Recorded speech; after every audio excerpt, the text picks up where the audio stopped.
Hi guys, it's me again, and here we go to the first of today's videos, which is Guatemala. Here we go, is in 1523, Alvarado, Pedro de Alvarado,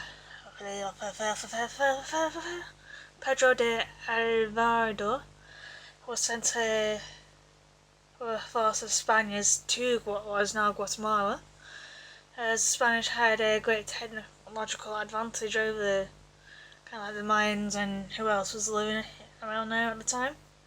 And by 1540, they ruled pretty much the entire area. The Spaniards then became the ruling class, while the indigenous people were converted to Christianity, although many of them kept their old beliefs. As the church became rich and very rich and powerful within Guatemala. Meanwhile, society in Guatemala was divided into those people born to the Spanish at the top, and those who were originally native to Guatemala at the bottom, as people of Spanish descent born in Guatemala were second in rank. And then there was those of mixed, and then those who were native, like I just said, were at the bottom. As Guatemala became independent from Spain in 1821, but was annexed by Mexico for a short time, but in 1823, Guatemala became a part of the United Provinces of Central America with Nicaragua, El Salvador, which we'll cover shortly, Costa Rica and Honduras. But the union was short-lived and it pretty much broke up in 1840. And in the 1830s, a liberal regime ruled Guatemala, but in 1839, an uprising broke up, and a man named Rafael Carrera rose to power. As the changes introduced by a liberal regime were swept away, but the liberals took power in Guatemala again in 1871 and 1872. Rufino Barrios became president, but he began to rule Guatemala like a dictator, like a dictatorship kind of thing, as Barrios restricted the power of the church, as he also greatly increased coffee production, as he created coffee plantations in Guatemala, which were owned by the small elite and worked by indigenous people. But Barrios died in 1888. And the next notable ruler of Guatemala was Estrada Cabrera, who ruled from 1898 to 1920. And during his time, during 1901, American United Fruit Company began operations within Guatemala, and by the 1930s they were growing huge amounts of bananas in the country. But in 1931, Jorge Obico was elected as president, as he remained in power until 1944, when he was forced into exile, as Juan Jose Arevalo was elected president, as he introduced many reforms, and he also spent money on education and hospitals, but there were many attempts to overthrow him. And in 1951, Jacobo Arbenz succeeded him, and in 1952 he introduced a law that land lying unused, including to what belonged to the United Fruit Company, would be redistributed to the poor, and the company would be compensated, but the amount of compensation would be based on the value of the land they had given for tax purposes, which was a fraction of what the actual value of the land was.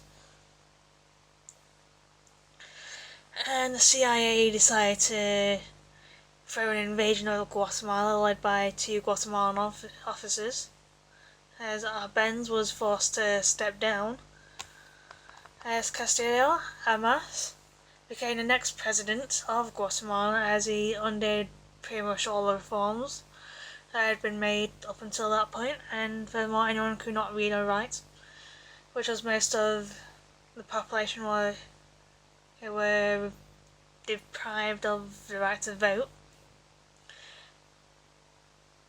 as the poor majority were disenfranchised from the country and all. And during the 60s and 70s, the industry in Guatemala developed, but dire poverty still remained as a series of repressive regimes ruled, but left-wing guerrillas began fighting and thousands died in political violence in Guatemala as the violence reached its peak in the early 80s.